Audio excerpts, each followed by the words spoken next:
Hello and welcome to Long Beach Lens. I'm your host, Derek J. Simpson, Executive Director of the Long Beach Community Action Partnership. Long Beach Community Action Partnership created 3 panel discussions to share thoughts and insight based on 2 very important reports, the State of Black Long Beach and African American Community at a Crossroads. Our Education and Employment panel is moderated by Errol Parker. If you have lived in Long Beach and been involved in the community, you know Errol to be a community leader and journalist in his own right. Access to college and education, employment, they're all important for African American students. It's a major theme for this panel as well.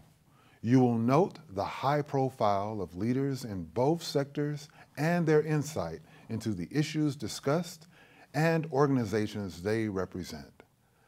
Dr. Jane Connolly is president of Cal State University Long Beach and mentions her concern with efforts to get more African American students enrolled at CSULB and wants our help to do so. Conversely, Tony Tate represents a parents committee of involved African American parents and mentions frustration from a middle class African American family perspective to secure financial aid that would allow their students to attend CSULB. Then there's Dr. Alex Davis, or Adrienne Alex Davis. She explains a regional consortium with 28 community colleges that focus on the creation of innovative educational pathways for students to transition from middle school to community college and beyond. She mentions that only 6% of students in community colleges are African American. When students are trying to survive, it's hard for them to aspire to dream. Those were the thoughts of Dr. Davis, and powerful thoughts for us all to consider.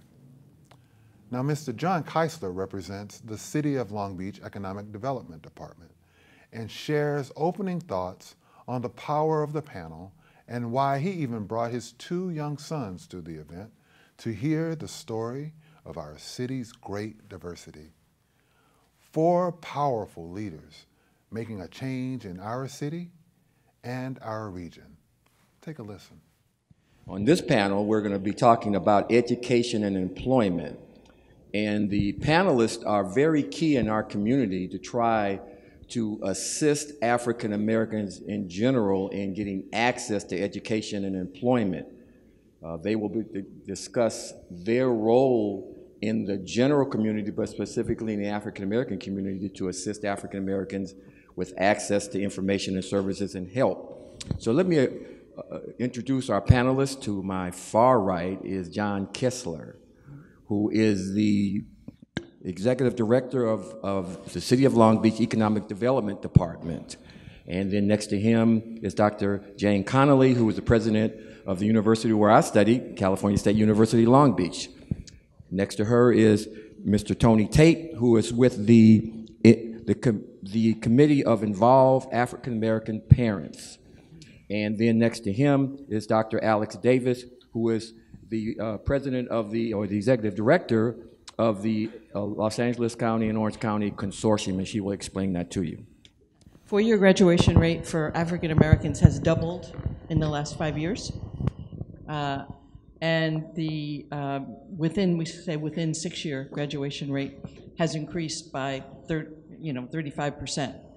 There's still, and the gap between groups has really narrowed. But I am very frustrated and would love some advice about how to get more applications. And then, of course, we're accepting African Americans at the same rate we're accepting every other group. And because I feel like once we get more students in, they will stay. We have enlarged, for example, this coming summer for the first time, instead of having only 75 students in a summer bridge program, we'll have 300 students. And they don't all have to live on campus. Some can get it, by electronic, and some can do it by day. So we're trying to adapt our strategies because, as they say, if something's not working, stop doing it. And I would say it hasn't worked. in getting more. What has worked is getting graduation rates and persistence rates up. The problem is being African American sometimes puts you in a precarious place. And what do I mean by that? Cal State Long Beach is one of those impacted campuses. And by that, I mean there are so many applications that go in that financially, when they look at who's going to qualify and the ability to pay, a lot of times at the African American parent who's financially stable, they provide all of the support for their children. In a case like that, it's a disservice. They're almost better off at another campus financially. They'll get less financial aid. They'll get a smaller financial aid package than, say, a person that maybe was an immigrant that came to this country would probably get into that school faster than an African-American student. 96% of our students are Californians. We have a tiny percentage of out-of-state and a tiny percentage of international. Our admissions are completely blind to your ethnic heritage. If a student who graduates from a Long Beach Unified High School has met the A to G and has met it's the basic minimum, but it's still high, the index to get in, they are guaranteed a spot. Dr. Davis, you operate a consortium. First of all, we want to ask, what is that consortium? Could you explain that? Okay, yeah. So I have a dual role. So I'm Assistant Vice Chancellor at Rancho Santiago Community College District. And I'm also the of Economic and Workforce Development. So my role is to bring in resources to create pathways for students to transition from even middle school, high school, to community college, then to the universities. And so the regional consortiums are across the state of California. There's 7. And they are comprised of colleges in geographical areas. And I oversee the largest of the 7. And there's 28 colleges that I work directly with the presidents and the chancellors to move forward the vision for the region. And there's 9 of those colleges exist in Orange County across 4 districts, and the other 19 colleges are in LA County across 11 districts, of which 10 of those are single college districts, and 1 is the Los Angeles Community College District, which is the largest district in the world for 2-year community colleges. And so across the state of California, there's about 2.2 million students in our colleges, and of that number, 6% of those are African American students. It ranges from traditional age to non-traditional age, and many demographics. And that's the issue there, is only 6% of our students in California community colleges are African American. And we don't have the same issue with the universities. We're open access, so we don't have a competitive process in which they have to apply. And so, but one of the things in my years of being a dean of instruction at Los Angeles City College, I worked directly with faculty and students. And one thing that really strikes home for me is that when students are trying to survive, it's hard for them to aspire and to dream, right? When they're trying to figure out where they're gonna lay their head or where their next meal is coming from, how they're gonna get to class, do they have to go through communities in which are detrimental to their life to get to class? So there's many socioeconomic factors that prevent our kids from making it to the classroom. I wanna move to you, Mr. Kessler. You heard this. And before I do that, you were here through the entire presentation. You heard 2 African Americans talk about the challenges and the history. And as a white male, before we talk about economics, what were your impressions of all the talk that was going on in the songs and the history? Be honest with us in terms of that, because we're divided as a country. And before we talk about economics, what was your personal feelings about the first panel you heard and the songs that you heard? Well, thanks, Mr. Parker, and thank you to everybody who's been organizing the events over this weekend, particularly Laverne Duncan. It's been a passion, I know, of hers from Andy Street as a real leader of the community to grow this event and bring attention. And it's Long Beach. This is Long Beach. This is who we are. We're an extremely diverse community. It's one of our strengths. We were one of the first cities in the country that didn't have a majority of one population. And as a city, as a resident, learning about who we are comes through events like this, hearing the testimony, hearing about the work that not only Dr. Norman has done, he's helped me on interview panels, he's helped inform the work, whether I was at the police department or whether I was in economic development. And I think from my perspective, the reason I brought my two sons today, is to hear that story and to know that, hey, we all have different, we've had different experiences. That's partly cultural, that's partly through the communities that we share and live through, but it's deeply personal. And loving Long Beach means understanding Long Beach, and the history, for better or worse, is dynamic and it's diverse. And that's going to be one of our primary strengths as we move forward in this new economy. And so in terms of what we do with the Economic Development Department at the city, is we try to help people find economic opportunity. And we're talking a bit about workforce development programs. And we look at our universities, our city colleges, as our major suppliers of workforce, creating economic opportunity for workers to find jobs and be competitive in this new economy. But we also have entrepreneurs. We have business owners who employ those people. And so when we think about economic opportunity for all people, we think about the ways people are able to access opportunity and make money to take care of their families, to provide homes and health care and these things that are necessities in life. And so some of the things that I think about, particularly from the perspective of our staff, is we serve the community, which means we need to get out there and we need to hear discussions like this to understand our community and then design solutions around the unique challenges that each of the individual demographic and geographic groups of the city face each day. So from my perspective, in my role as Economic Development Director, if my job is to help people make more money, I want to understand the individual user's experience. I want to understand what it's like for those kids, for those parents. I used to be a middle school teacher in Newark, New Jersey.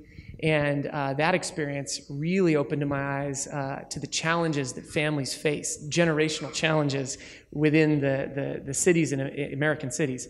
And that really has informed, I think, the work that I do personally, the mission that I have, the vocation that I have and bring to the city. But then it's also the fact that this city, like you, my dad he was the first Keisler to go to Cal State Long Beach, first Keisler to go to college, and this city provided that opportunity for my family at one time, and then, of course, has handed that down to the subsequent generations. But I'd love to talk more about what we're doing with business development, real estate development, and how that also is an opportunity for people to make money in the city. Ahmed Safir talked about 50 years ago when on Anaheim there was a number of African American small businesses. That has gone away. How can specifically the African American community, which is now have moved many from the central city to all parts of the city, in many cases in North Long Beach, how can you assist us in building that back up where a person who wants to be an entrepreneur, even a young person going to the schools wanting to be an entrepreneur, what kind of programs and services for a young person to be an entrepreneur? What are you doing for that? Yeah, well, that's a daily question for us. So one of the exciting things that's going on right now with regard to entrepreneurship and small business development is that there's sort of a new philosophy that's taken shape called ecosystem building. And the idea is that you start by taking, mapping your community, your ecosystem, and identifying what resources are available to entrepreneurs, no matter what age or what type of business that they want to start. And so one of the things that we've been doing over the last year is through our Everyone In economic inclusion focus area. I've passed out some of our economic development blueprint documents. If you look at page 8, you can see we have a series of objectives around increasing the number of businesses owned by people of color, by immigrant entrepreneurs, and then tapping into and building programs like our new microfinance program, which is called Kiva. That is a crowd-funded source of capital. In our first 6 months, just these last few months, we found out from a lot of our minority-owned business owners that they were having a hard time accessing capital through loans from commercial banks and otherwise. We know that that's a challenge, and so we introduced our microfinance program, and we had over 1,300 people from the community donate money, lend money to 12 entrepreneurs. Of those 12 entrepreneurs, 6 were African American, and of those 6 entrepreneurs that were African American, 4 were women. Dr. Connolly, when you hear Mr. Kaesler talk about that, what kind of collaboration would the university have with the city in terms of your business department and helping black students matriculate into the business field? Could you talk to about that? Yeah, we have a close collaboration. We have a new, not brand new, but maybe a year or 2 years old, right? Our Center for Innovation and Entrepreneurship. That is in a partnership with the city specifically. And that's come on in every Tuesday night, I think, from 7 to 9 p.m. They're holding workshops either on the campus or somewhere downtown, and teaching people about business plans, about what does it mean to be an entrepreneur, how do you map the ecosystem to tell, how do I get my idea out there? Tony, African American males, many people believe that they're an endangered species, and I'm one of the people that subscribe to that opinion. What is your parent group doing, and you as a black man, knowing that African American students are in danger in a lot of ways, not only educationally, but in terms of public safety? How, as a black man and as the head of your organization, are you addressing that issue? And we're talking about education, but we're also talking about an African American male who may, in some cases, face police brutality, face suspensions in schools, and that kind of thing. Well, it's interesting. Even reaching back to the panel that was before this one, there's some generational things that exist in our households that have to be dealt with. Now, your first teacher is not in the classroom. Your first teacher is at the house, and it's mom, dad, grandma, grandpa, uncle, aunt. Those are the real teachers that give you the roadmap to be able to navigate life. Okay. So I was at El Camino College, and I oversaw the Small Business Development Center. And at that time, I developed an entrepreneurial youth program for students 15 to 27. And the state had that age range for a reason. I can't think of it right now. It was some time ago. But what was really chilling for me is that 90% of those students were African American. And the 15, 16, 17-year-olds, they didn't see themselves living to 18 and 19.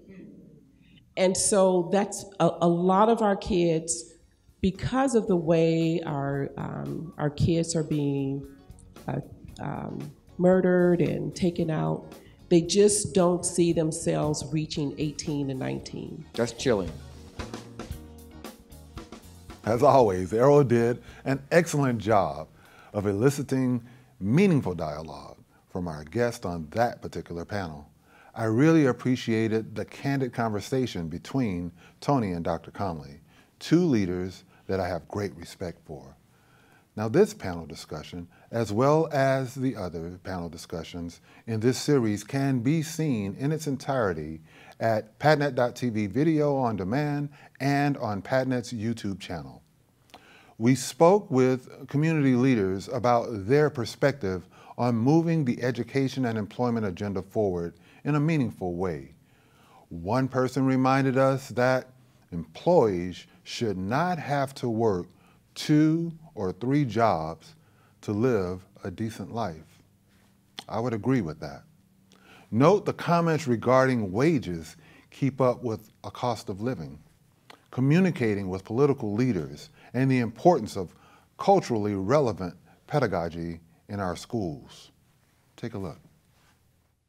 In the city of Long Beach, the Economic Development Department mission is to help people make money. So generate more household income, help them to reach a livable wage where they can support things like healthcare, education, shelter.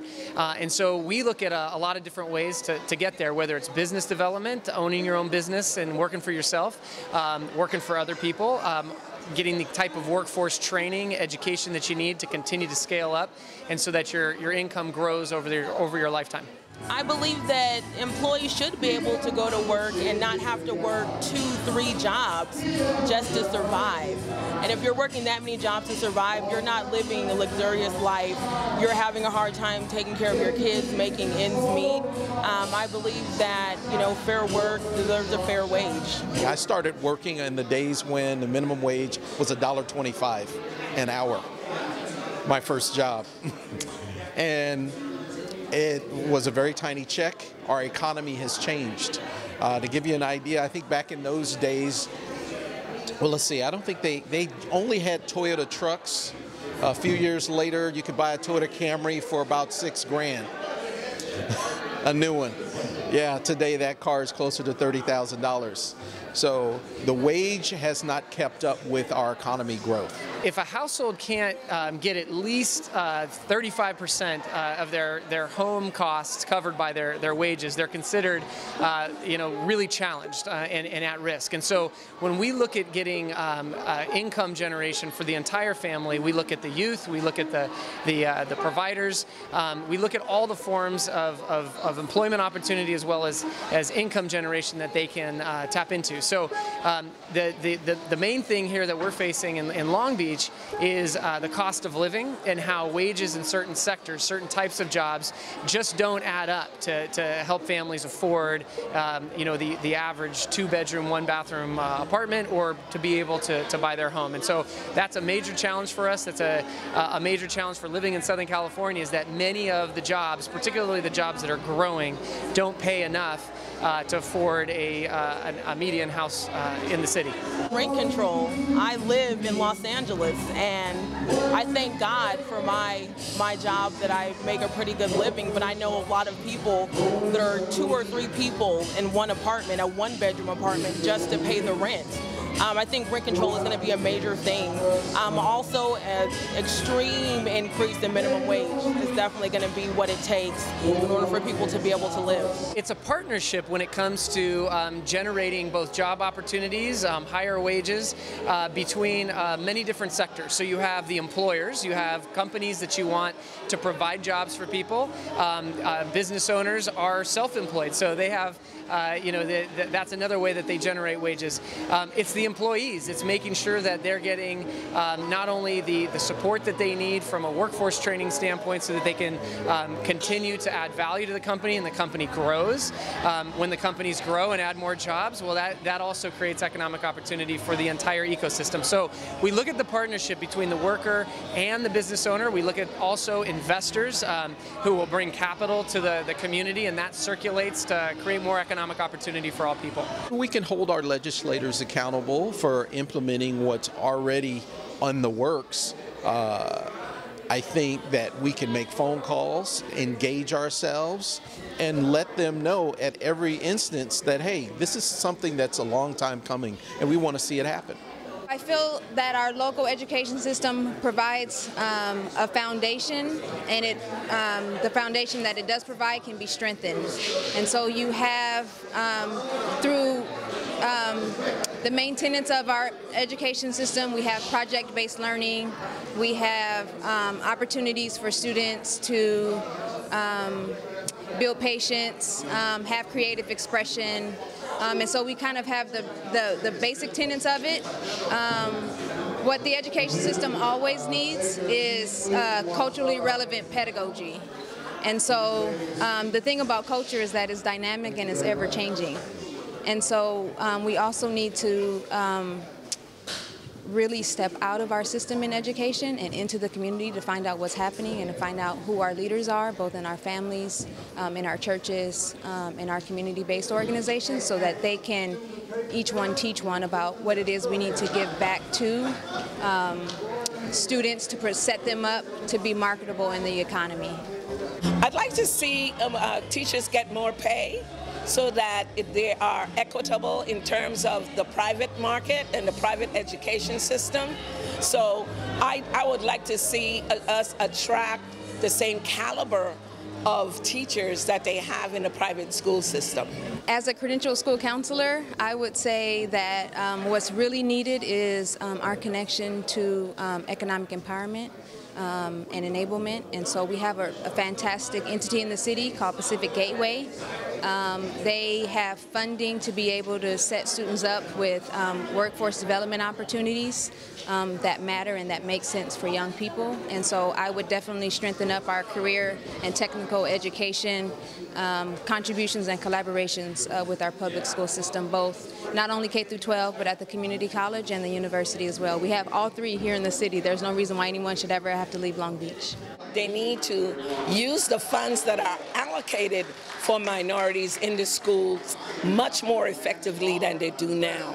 And by that I mean they have to have much more meaningful interactions with the parents groups, the PTAs, sending information home with students, or in the media, social media aids, establishing a link where parents can interact with the school district itself. To sum it up, how do you get to entrepreneur support from where you have a captive audience is you allow creative development and artistic development to emerge in the creative spirit of every single educator that's there. You go through professional development of our teachers, you partnership with entities like Pacific Gateway who have access to federal funding, and then you just provide young people with the space and the opportunity to try it out and fail and make money and spend money and give back. I mean, there's so many different modes, I think, that we have to be able, that we've experienced in our adulthood, that if we really sit down and quietly and think about what it is we need, we arrive at what we need to provide for them. Better payment for teachers to attract the best for our students, strengthening career and technical education, families at financial risk without livable wages, speaking to political leaders about our concerns. I once heard that you are either at the table or on the menu. If we don't choose to get involved and make our collective voices heard, those that do make such an effort dictate the outcomes. These leaders spoke from a position of knowledge and understanding based on their work in the community. I encourage us all to not just listen, but truly hear what they are saying and make your own personal commitment to make a change. Thank you for joining us today. PadNat TV is proud to be offered to you on Facebook, Twitter, and Instagram for the latest updates. We also welcome your comments and thoughts regarding this show as we strive to make Long Beach Lens a favorite source of local news, information, and entertainment.